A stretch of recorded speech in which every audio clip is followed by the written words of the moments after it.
irão apresentar também, fazer a sua intervenção e que terão 4 minutos. A senhora deputada não inscrita, 2 minutos, e depois a intervenção final após esta segunda ronda da senhora inspetora será de 15 minutos. Eu passo sem demoras ao requerente, ao grupo parlamentar do PCP, que eu penso que será o senhor deputado António Filipe. Muito agradeço. Muito obrigado. É verdade, Sra. Presidente, muito obrigado.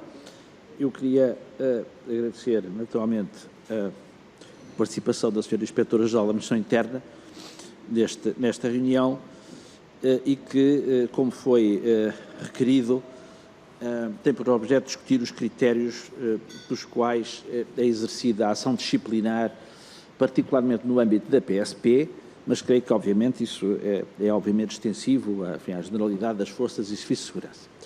E este requerimento foi motivado pela notícia de que um agente da PSP, que é conhecido, aliás, por ter tomado publicamente posições de condenação do racismo, foi suspenso, sofreu uma suspensão, uma pena disciplinar de suspensão por 10 dias, porque numa rede social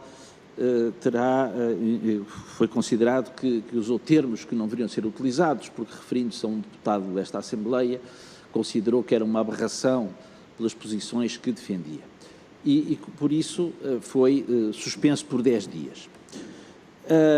Ora bem, a questão, o que nos fez suscitar este pedido de audição não é, enfim, o caso concreto em si, ele não transitou em julgado, ou seja, tanto quanto se sabe, foi objeto de recurso para o diretor nacional da PSP, não há uma decisão final sobre essa questão, mas há aqui algo que, do nosso ponto de vista, é suscetível de pelo menos ser debatido, que é o seguinte: é que nós temos visto, também por agentes da PSP, intervenções, designadamente também nas redes sociais, que não têm tido qualquer reação do ponto de vista disciplinar. E, por exemplo, o caso de agentes da PSP que foram condenados por violência policial e cuja condenação, inclusivamente, já foi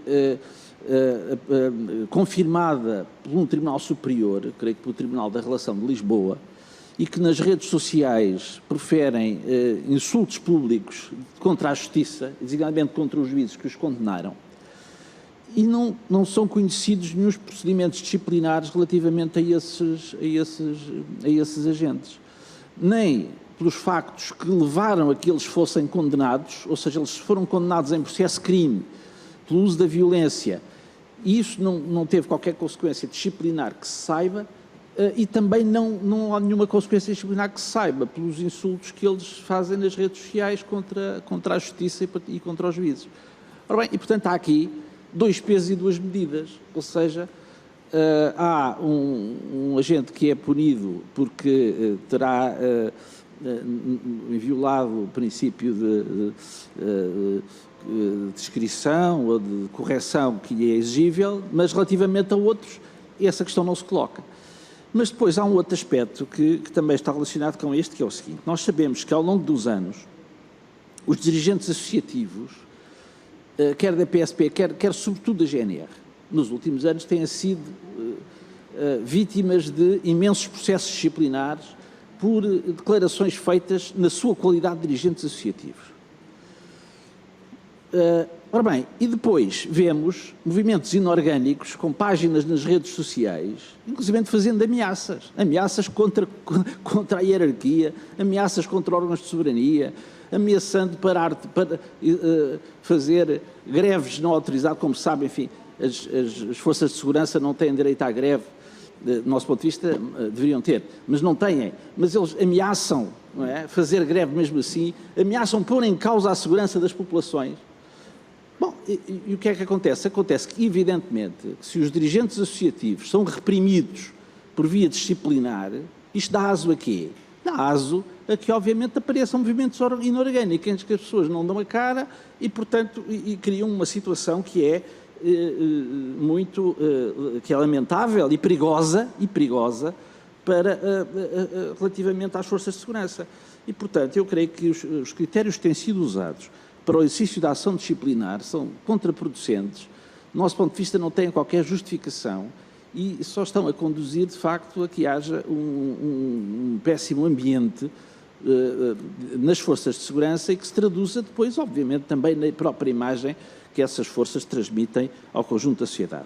E foi nesse sentido que nós achamos importante que se fizesse esta audição, que a senhora administradora, que a senhora Inspetora-Geral da Administração Interna, tendo em conta, obviamente, as competências que a IGAI tem, que não sendo diretamente desta natureza, mas que também têm a ver, obviamente, com o exercício da ação disciplinar nas forças de segurança e, portanto, achamos que a contribuição que a senhora Inspetora-Geral nos possa dar neste debate é importante para percebermos, de facto, o que é que pensa sobre esta matéria, como é que está a encarar esta situação e se não considera que a forma como é exercida, os critérios segundo os quais é exercida a ação disciplinar das forças de segurança tem uma grande importância do ponto de vista da defesa de valores democráticos, de defesa dos valores democráticos dentro da própria instituição porque isso tem importância também na imagem que as forças de segurança transmitem à sociedade.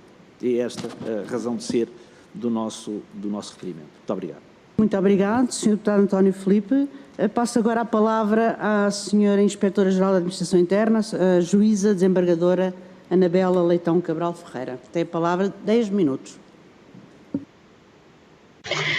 Sr. Presidente, Srs. Deputados, meus cumprimentos e indiretamente às questões que foram colocadas pelo Sr. Deputado, eu diria que da percepção que tenho enquanto Inspetora-Geral da Administração Interna, nada me leva a poder afirmar que há efetivamente dois pesos e duas medidas. Quanto aos dois casos que suscitaram, o requerimento do Partido Comunista Português, efetivamente, quanto à condenação que referiu, não transitou em julgado, houve recurso hierárquico e está em apreciação. Quanto ao processo que também referiu, o Sr. Deputado vai-me permitir fazer uma pequena precisão, mas efetivamente o processo não transitou em julgado. Houve um acórdão proferido pelo Tribunal da Relação de Lisboa, que confirmou a condenação do Tribunal Central Criminal de Sintra, mas que efetivamente não transitou porque temos estado a acompanhá-lo, foram suscitadas nulidades do acórdão que estão neste momento em apreciação. E na medida em que esse acórdão não transitou, parece-nos que será prematuro extrair conclusões daquilo que o acórdão decide. Quando transitar em julgado, naturalmente que não deixaremos de extrair as devidas conclusões.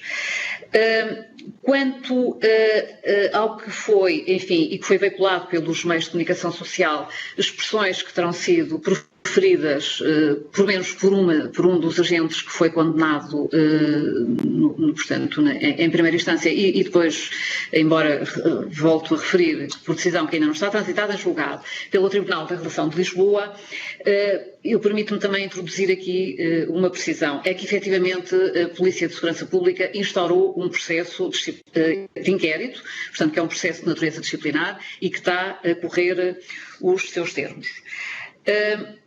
Sr. Deputado, a preocupação que manifestou relativamente à existência de movimentos inorgânicos que atuam nas redes sociais e que põem em causa com essa atuação o funcionamento do Estado de Direito, também nos preocupa e preocupa também as forças e serviços de segurança. Como os senhores deputados bem sabem, no âmbito do universo MAI, há um controle da legalidade da atuação que eu diria que é ímpar em qualquer outra área de atuação governativa. E isto é desde logo conseguido através da arquitetura com que foi concebido o modelo de controle, designadamente a nível disciplinar. Existe a Inspeção-Geral da Administração Interna, que foi realmente criada tendo em atenção que a área em que se movimenta toda a administração interna é uma área particularmente sensível, que se liga ao exercício do poder de autoridade e também ao uso da força, que por vezes podem colocar em causa direitos, liberdades e garantias. Por isso, entendeu-se que criar esta estrutura com natureza, ou por outra, com competência, não só, mas também disciplinar, que é uma estrutura que, digamos, que cobre todas as áreas de atuação do universo da administração interna. A par desta Inspeção-Geral, as inspeções das Forças e Serviços de Segurança atuam também e, portanto, digamos que a delimitação do âmbito de competência da IGAI e da competência das inspeções dos serviços, das Forças e Serviços de Segurança a nível sectorial, prendem-se, enfim, digo isto de uma forma um bocadinho simplista, mas com a gravidade da violação que possa estar em causa. Quando se trata de grave violação de direitos humanos, a competência é cometida à Inspeção-Geral da Administração Interna.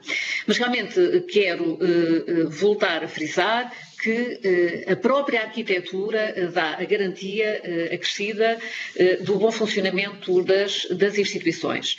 Enfim, isto é sabido, portanto, a competência da IGAI pode ser suscitada por denúncias feitas diretamente pelos cidadãos, por certidões que nos são remetidas pela Procuradoria-Geral da República, sempre que há um agente da autoridade que seja constituído arguido, sempre que um detido, um preso dá entrada nos estabelecimentos prisionais, mostrando indícios de ter sido, quando em custódia policial, sujeito a ofensa à atividade física ou quando se queixa disso. Quando existem notícias nos órgãos de comunicação social dando nota da existência de ofensas à atividade física ou de outra qualquer violação grave de direitos humanos. Portanto, nessas situações, a IGAI tem a competência para instruir os processos. Mas gostaria também de frisar que a IGAI não é uma instância de recurso. Por isso, acompanhamos, quando temos conhecimento de processos que estejam a correr termos nas Forças e Serviços de Segurança, acompanhamos esses processos através de processos administrativos, em que vamos pedindo informação quanto à forma como os processos estão a correr termos e, se necessário, felizmente é muito pouco frequente que isso aconteça, se necessário, podemos até afocar o processo, se no desenvolvimento da instrução se vier a verificar que recai precisamente no âmbito de competência da IGAI.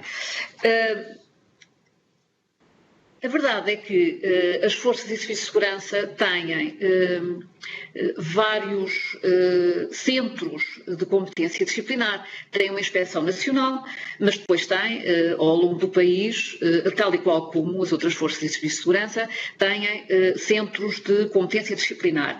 E, efetivamente, nós verificamos, designadamente através destes processos administrativos, que por vezes há alguma discrepância, não do ponto de vista discriminatório, isso não, mas do ponto de vista da forma como é sancionada uma determinada conduta.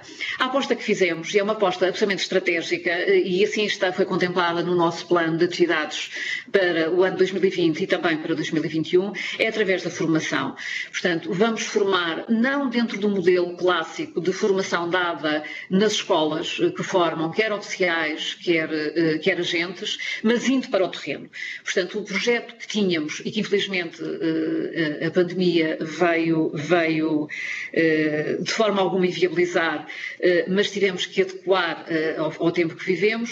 O plano que temos é ir para cada sede de distrito e junto dos agentes de autoridade, designadamente aqueles que têm competência disciplinar, ajudá-los portanto, na percepção daquilo que é importante em termos de recolha de prova, na necessidade de alguma uniformização relativamente à resposta disciplinar que é dada a factos que podem podem ter alguma similitude.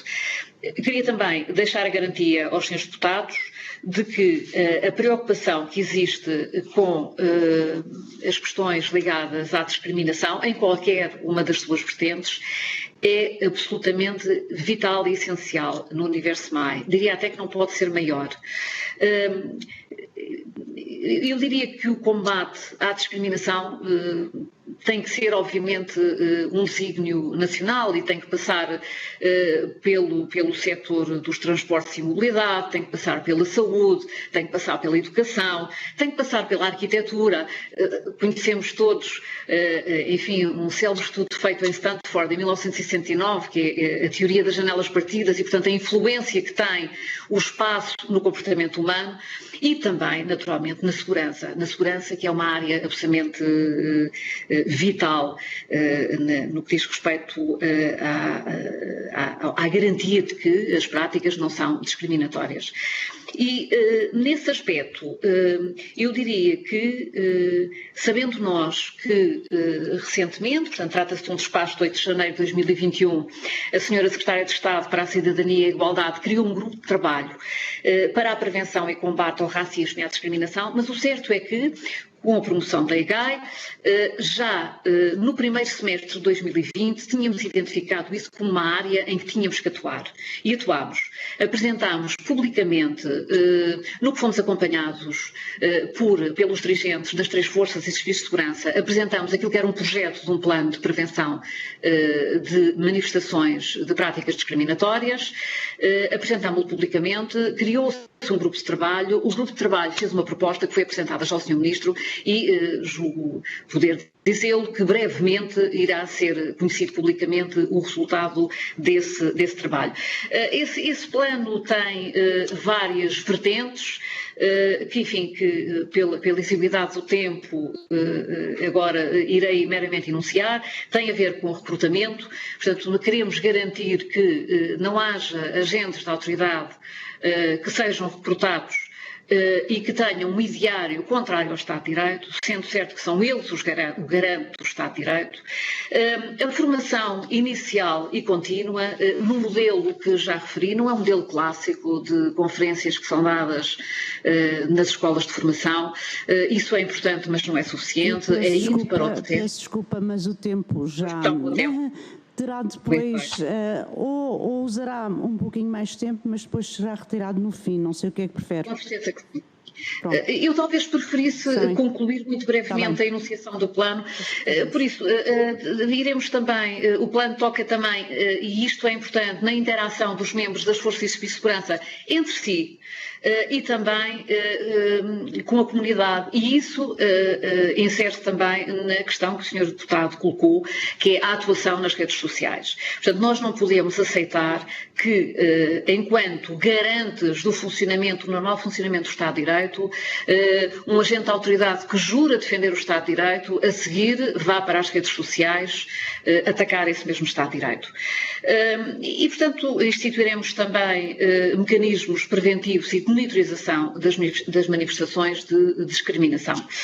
Queria também referir que essa preocupação é também uma preocupação do Sr. Ministro da Administração Interna, que publicou recentemente um despacho referente ao recrutamento para a PSP, em que faz aumentar, digamos que a taxa de feminização na Polícia de Segurança Pública, que passará de 14% para 20%, e refere também a importância de recrutar membros para as forças e serviços de segurança nas áreas de atuação representativas da comunidade, nas quais se inserem também, digamos que, áreas em que a PSP atua e que poderão existir grupos étnicos minoritários ou que poderão existir populações que eventualmente não terão a devida representação nas forças e serviços de segurança.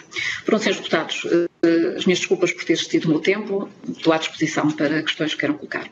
Muito obrigado pelos esclarecimentos. Passo agora a palavra ao grupo parlamentar do PS, Partido Socialista, que eu penso que será a Sra. Deputada Romualda Fernandes. Tem a palavra. Muito obrigada, Sr. Presidente. Cumprimento a Sra. Inspetora-Geral da Administração Interna, Sra. Juíza Desembargadora Anabela Leitão Ferreira, e começo por agradecer, em nome do Grupo Parlamentar do Partido Socialista, as informações iniciais que nos prestou.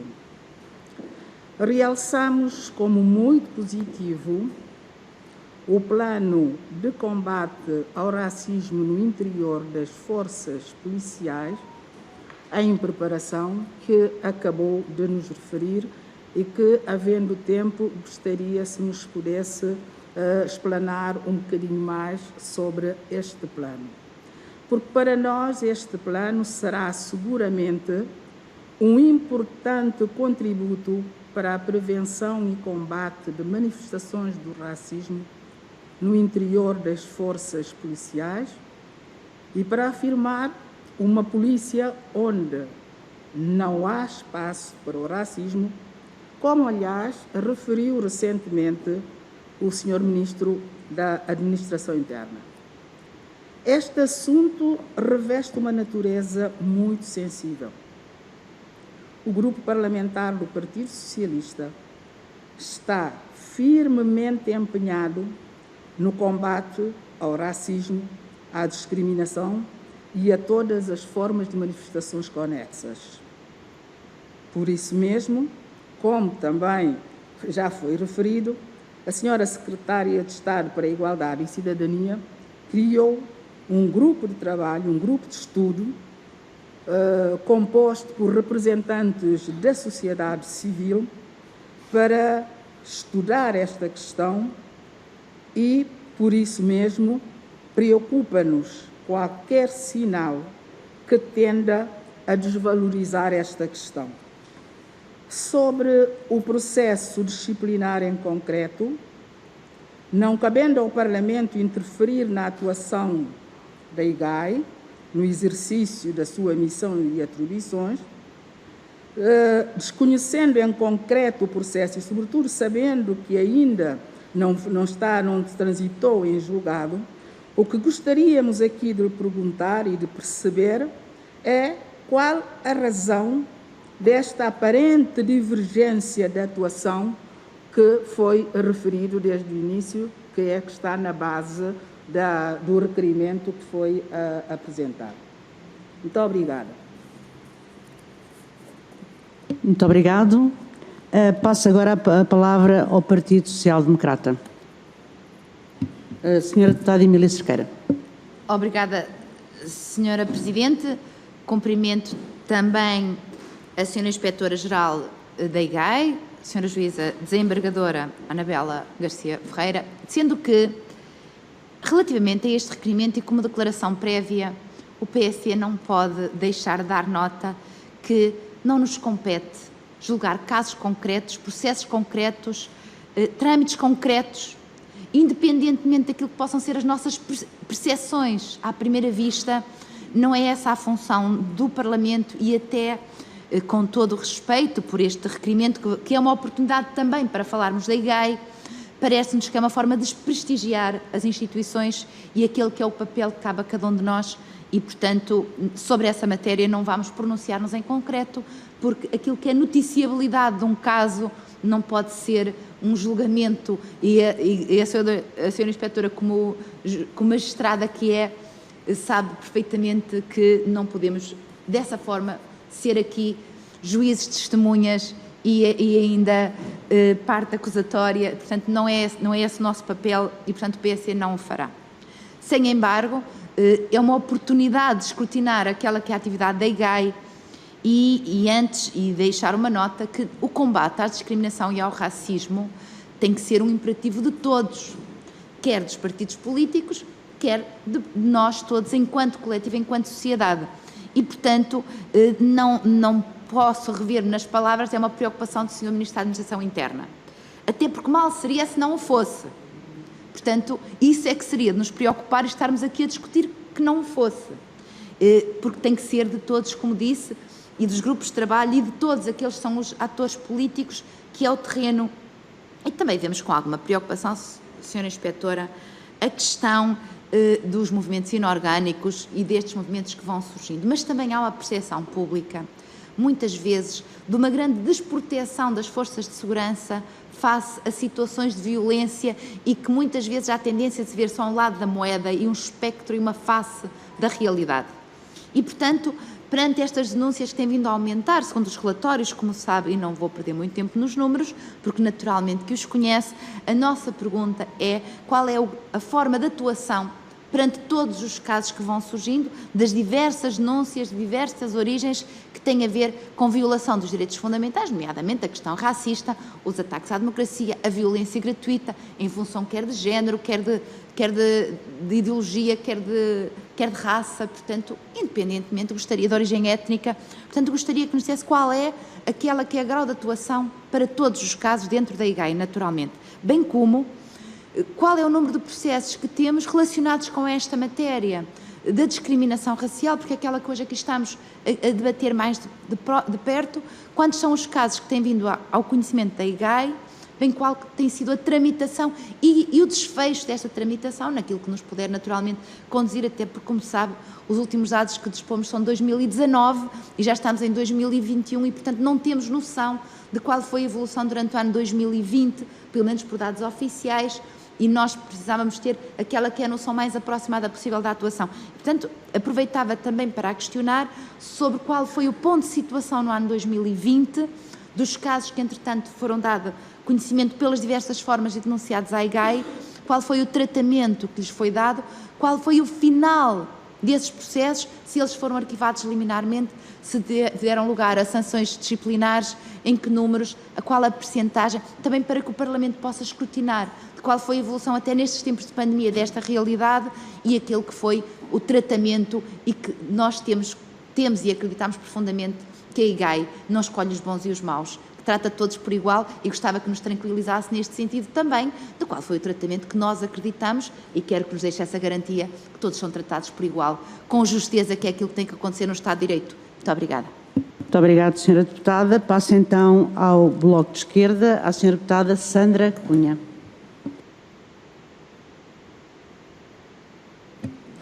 Obrigada, está ligada. Obrigada, Sra. Presidente. Muito boa tarde a todas e a todos e cumprimentar a Sra. Inspetora-Geral da Administração Interna.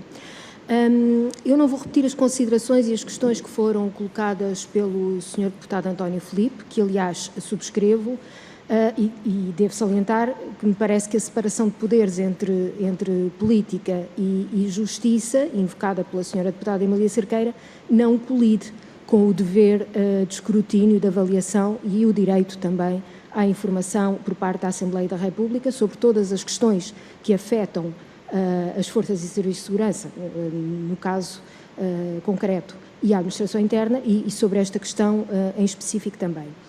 Mas gostava de voltar um bocadinho atrás, até porque todas estas questões se relacionam, sendo conhecidas as várias represálias ao agente da PSP, Manuel Moraes, pela sua militância na denúncia de situações de abuso de autoridade e enfim, indícios, pelo menos, de racismo ou xenofobia nas forças e serviços de segurança. Aliás, não são só estes alertas do agente Manuel Moraes, podemos encontrar também este tipo de alertas em vários relatórios internacionais sobre a monitorização do racismo e de práticas discriminatórias nas forças e serviços de segurança. E é por isso que eu retomo a questão do relatório da Inspeção-Geral da Administração Interna, denominado Cartografia do Risco, que resultou de um trabalho que foi efetuado durante 4 anos, desenvolvido com recursos e financiamento público, suponho eu, e que tinha o objetivo de identificar os principais problemas, as principais falhas e necessidades destes serviços e dos seus profissionais. A realidade é que neste momento continuam por se conhecer concretamente as consequências dessa auditoria. Ela terá identificado falhas na formação, isso é conhecido, especialmente na área dos direitos humanos, mas também na organização, nas condições de trabalho e de equipamentos das forças e serviços de segurança. O que eu queria saber, independentemente deste plano atualmente em marcha, deste plano de prevenção das práticas discriminatórias nas forças e serviços de segurança, que a senhora Inspetora-Geral da Administração Interna já referiu agora na sua intervenção inicial e que o senhor Ministro da Administração Interna também já tinha referido na última audição regimental. O que eu lhe queria perguntar concretamente é o estado de execução das medidas propostas desde 2019 nesta auditoria cartografia do risco e que são mais abrangentes do que aquilo que está, enfim, que já é conhecido deste plano de prevenção das práticas discriminatórias nas forças e serviços de segurança. E queria perguntar concretamente sobre algumas destas medidas, sobre o estado de execução delas, relativamente à constituição de equipas multidisciplinares para adaptar o policiamento aos diferentes contextos sociais, à criação de projetos piloto em Lisboa, Porto e Setúbal para iniciar programas específicos e à revisão do modelo organizativo da GNR e da PSP, alterando e adequando à nova realidade territorial. E é tudo por agora. Muito obrigada. Muito obrigada, Sra. Deputada, por terem também cumprido o tempo, que agradeço. Agora passo a palavra ao Partido Comunista Português, ao Sr. Deputado António Filipe. Tem a palavra. Muito obrigado, Sr. Presidente. Eu creio que ainda é um aspecto relacionado com a questão que se abordou há pouco, relativamente aos polícias que foram objeto dos processos de crime, relativamente aos acontecimentos de Alfragide. Eu creio que só apenas em relação a um deles é que o processo não transitou em julgado, que quanto aos outros 7 já, e, portanto, registra-se que, de facto, houve essas condenações verificaram-se, a menos que a minha informação esteja errada, mas a senhora Inspetora-Geral dirá, o que se verifica é que houve condenações em processo de crime pelo uso da violência e isso não teve qualquer consequência do ponto de vista disciplinar. Mas houve um segundo aspecto da intervenção inicial que fiz que queria sublinhar aqui porque esse não foi referido em particular, que tem que ver com o problema do exercício de direitos por parte dos dirigentes associativos. E creio que aqui a situação é grave, particularmente na GNR. Ou seja, toda a história das associações, a história da atividade das associações representativas dos militares da GNR tem sido uma história de processos disciplinares. É uma situação que na PSP tem uma longuíssima história, porque aí as coisas começaram muito antes, enfim, foi há 30 e poucos anos que houve um episódio que correu o mundo de luta dos guardas da PSP, dos profissionais da PSP pelo seu direito à constituição do sindicato, que viria a ser reconhecida mais tarde, mas antes disso houve imensos processos disciplinares contra as pessoas que ousaram, para os padrões da altura, exigir direitos associativos. Hoje a PSP tem o seu sindicato, a GNR não tem, mas tem evidentemente várias associações, aliás, socioprofissionais, legalmente reconhecidas e que, aliás, esta Assembleia reconhece como interlocutores muito válidos para discutir as questões relacionadas com a sua situação socioprofissional. Mas o que se verifica é que esse reconhecimento por parte do poder político, quer a nível parlamentar, mas até governamental, depois depara, no âmbito da própria Força de Segurança, com uma resistência traduzida em procedimentos disciplinares. E, portanto, ora, se os dirigentes associativos, cujas associações é reconhecido um quadro legal de direitos e são reconhecidos, de facto, como interlocutores para a discussão dos seus próprios problemas, se eles são reprimidos internamente por via disciplinar, isto é uma passadeira vermelha para que se considerar, bom, já que não é possível exercermos os nossos direitos, discutir os nossos problemas através das associações legalmente constituídas, bom, o melhor é não dar a cara e criar movimentos inorgânicos. E infelizmente é isso que estamos a assistir.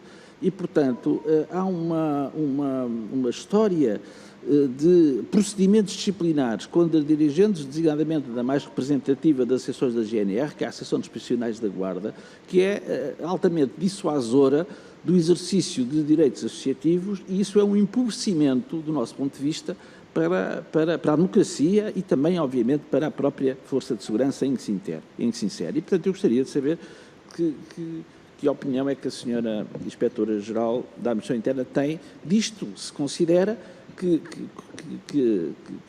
é adequado continuarmos a assistir ao exercício de poderes disciplinares no âmbito das forças de segurança contra opiniões que são emitidas pelos dirigentes associativos nessas funções. Ou seja, uma coisa é, evidentemente, se um dirigente associativo incumprir com as suas funções policiais, se houver queixas contra ele, se praticar atos de violência, se não for zeloso do cumprimento das suas funções, é evidentemente que o exercício da ação disciplinar é perfeitamente legítimo. Agora, fazê-lo porque prestou declarações e essas declarações não agradaram aos seus superiores hierárquicos, isso é, do nosso ponto de vista, profundamente inadequado e, de facto, é um prejuízo para todos. E, desde logo, para a própria Força de Segurança em que se insere, e depois leva a que nós estejamos a receber, eu vou terminar de imediato, estejamos a receber na própria Assembleia da República, todos os grupos parlamentares, comunicados anónimos, de movimentos inorgânicos, que de facto fazem ameaças, inclusivamente aos próprios órgãos de soberania, quando isso perfeitamente podia ser evitado se houvesse um reconhecimento da parte daqueles que são os legítimos representantes dos profissionais das Forças de Segurança, que são os seus dirigentes associativos. E, portanto, esta é uma vertente que nós também gostaríamos de ter presente nesta reunião. Muito obrigado, Sr. Deputado. Eu não sei se a Sra. Deputada Joacine Catar Moreira, são 2 minutos mesmo, porque temos agora às 3 horas, são 2 minutos mesmo. Bem, senhora, eu oficialmente na AR tenho alguma tolerância, não é? Portanto, irei fazer um esforço, não é, enorme para cumprir isto. E iniciaria imediatamente, então, por cumprimentar a senhora inspetora. Na minha ótica, há aqui algo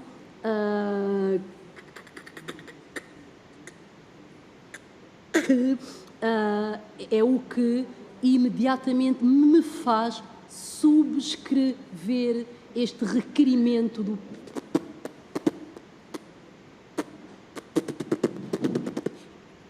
ECP,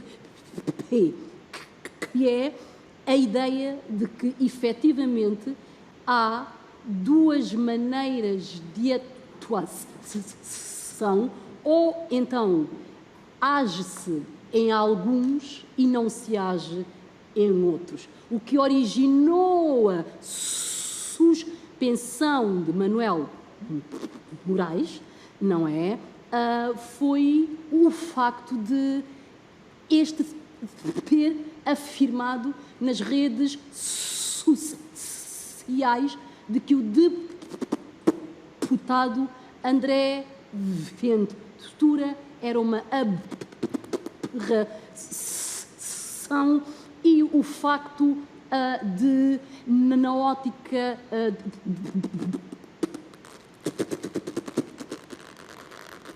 este ser necessário decapitar atitudes racistas no meio das forças policiais. Então, se isto origina uma suspensão, então isto vai exigir necessariamente aos órgãos uma ida às redes sociais, uma análise de milhares de declarações, nomeadamente sobre uma deputada eleita que sou eu, não é? Que é sistematicamente atacada nas redes sociais por elementos das forças de segurança há mais de 1 ano, sem que tivesse existido nenhum tipo de suspensão. Portanto, se for necessário, enviarei mensagens. Elas andam ali, os indivíduos estão identificados, os indivíduos estão em funções ainda, e estão em representação de um Estado que, obviamente, tem a responsabilidade de não agir de uma maneira com alguns indivíduos e agir de uma outra ali com outros. No momento Senhora Deputada, já passa 1 minuto e quase meio. 1 minuto e meio. Sim. No momento em que a única arma que é sucessivamente usada é a arma de vamos dar uma formação teórica, a minha interrogação é: considera que uma formação teórica em direitos humanos conseguirá evitar este ambiente de Muito obrigado, Senhora Deputada. racismo, Muito obrigado, Senhora Deputada. Muito obrigado, Senhora Deputada. E é isto. Muito obrigado, Senhora Deputada. Passo então a palavra à Senhora Inspetora-Geral, que terá no máximo 12 minutos. Muito obrigado. Muito obrigada, Sr. Presidente. Vou tentar muito rapidamente tocar em todas as questões que me colocam. Quanto àquilo que foi referido como combate ao racismo pelo Sr. Deputado do Partido Socialista, eu diria que é mais amplo do que isso. É um combate a toda e qualquer forma de discriminação. Voltou-se a referir à aparente divergência de atuações e eu terei que voltar a dizer que não me parece que isso tenha acontecido, porque relativamente àquilo que foram as afirmações feitas por um dos agentes que foi condenado no processo judicial, foi aberto um processo de inquérito. Está em curso um processo de inquérito. Quanto ao combate ao racismo, à discriminação, a Sra. Deputada do Partido Social Democrata, eu diria que mais do que o imperativo de todos é mesmo um desígnio nacional, é assim que o vemos. Quando referi o despacho do Sr. Ministro da Administração Interna, não queria com isso fazer qualquer declaração de natureza política, longe disso.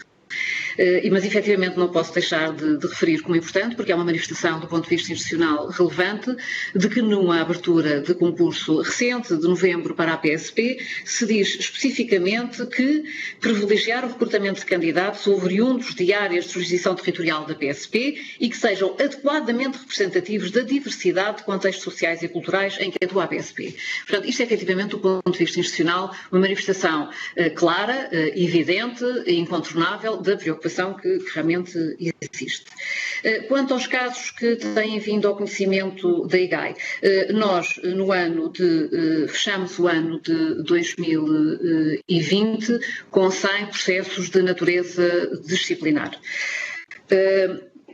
Sra. Deputada, sempre que há notícia, seja por que forma for, da existência de práticas discriminatórias por parte de membros de forças e serviços de segurança, essas denúncias nunca são arquivadas liminarmente. Portanto, darão sempre origem a uma averiguação, a uma investigação, para que possamos chegar à conclusão de que efetivamente houve ou não houve violação e atuar disciplinarmente, sendo caso disso.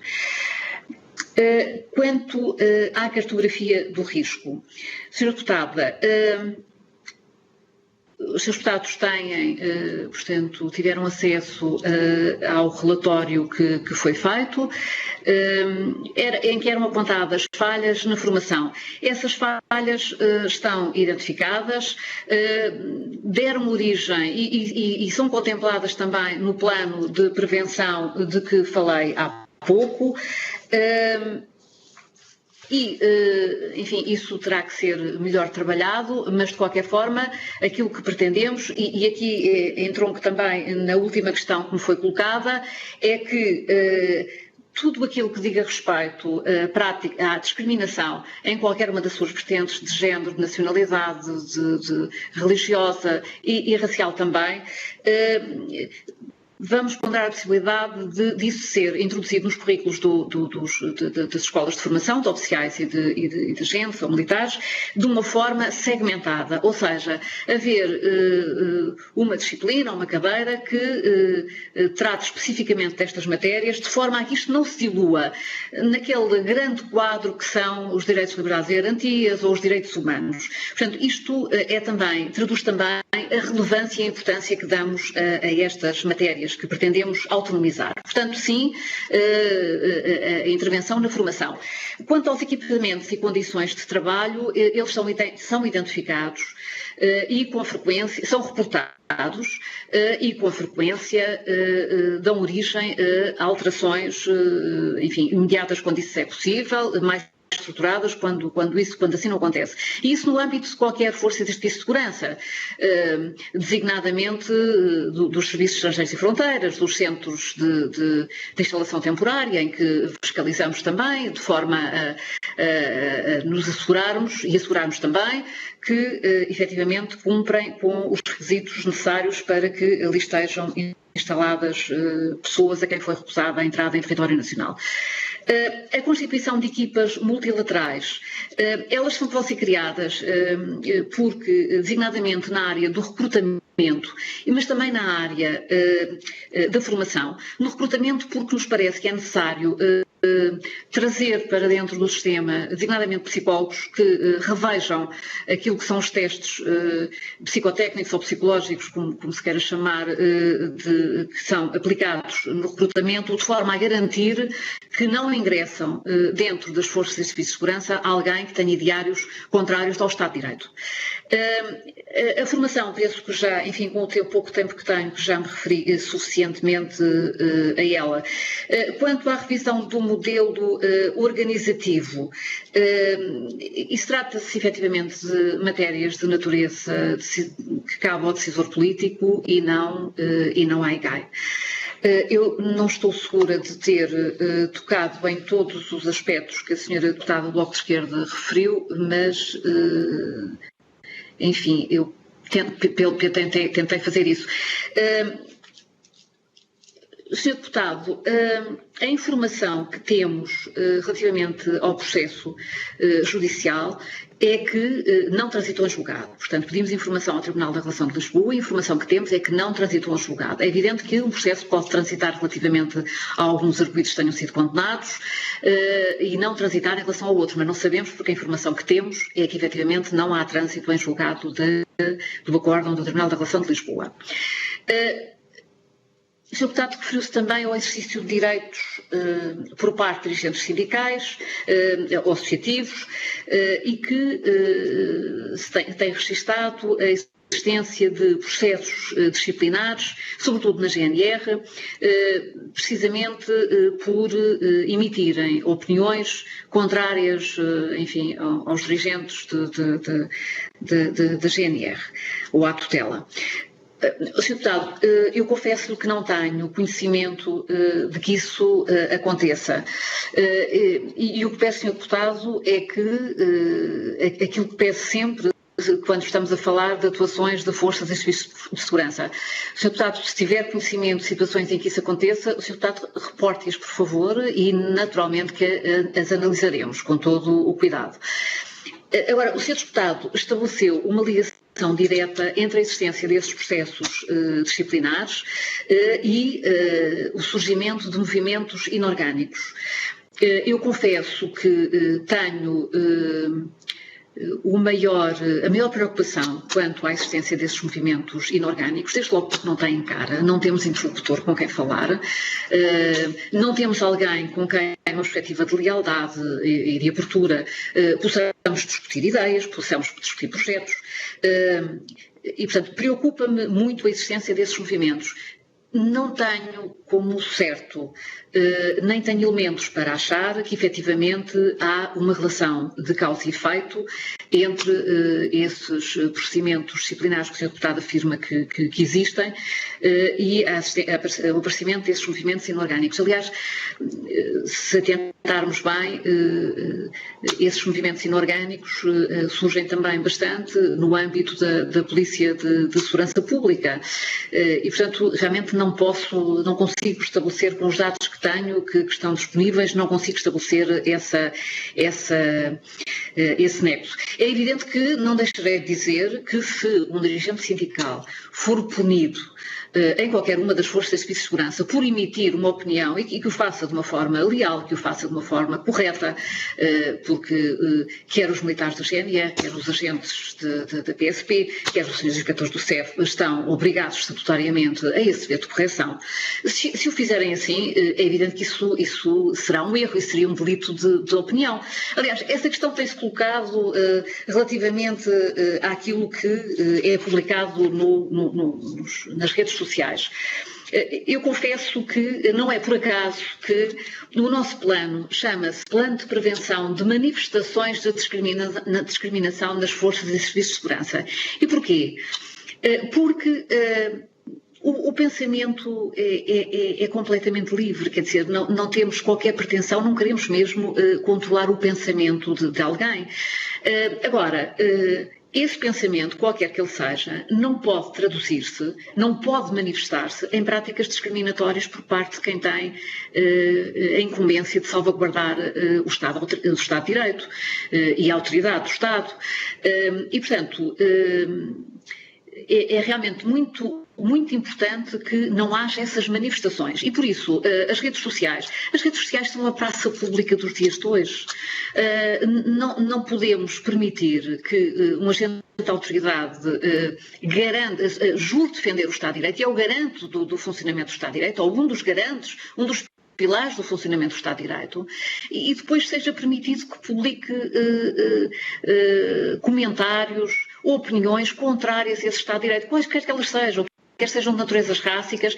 Isto prende-se com a liberdade de expressão? Não prende. Quer dizer, um agente de autoridade tem que estar disponível para, em todos os momentos da sua vida, prescindir de alguma, enfim, eu não diria, enfim, diria que de alguns direitos civis, designadamente emitir opiniões. Porque o agente de autoridade tem poderes muito específicos, tal e qual como um magistrado judicial ou do Ministério Público tem que estar preparado para prescindir. Um magistrado judicial ou do Ministério Público não pode ser gerente de uma empresa, não pode ser membro de um partido político, não pode ser deputado. Portanto, isso significa algum encurtamento dos seus direitos civis, que está disponível para ter, porque percebe que as funções que desempenha assim o exigem. Um agente de autoridade é a mesma coisa, quer dizer, não julgo aceitável que possa efetivamente, em nome da liberdade de expressão, proferir comentários que, nomeadamente, de natureza rássica.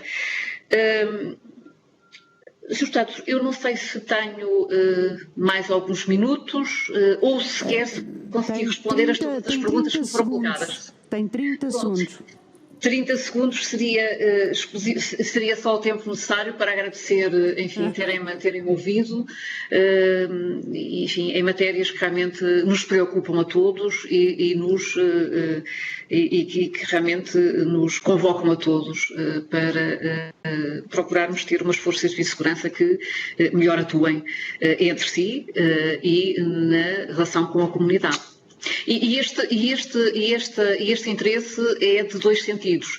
Há também interesse, e isso aliás está previsto no plano que apresentamos, a necessidade de promover a imagem das forças de segurança de forma a que a comunidade perceba melhor aquilo que é o trabalho e a intervenção, por vezes muito difícil, das forças e serviços de segurança. Muito obrigada, Sra. Inspetora. Agradeço imenso o cumprimento do tempo e damos por encerrada a nossa audição. Muito obrigada. Boa tarde. Muito obrigada. Muito boa tarde.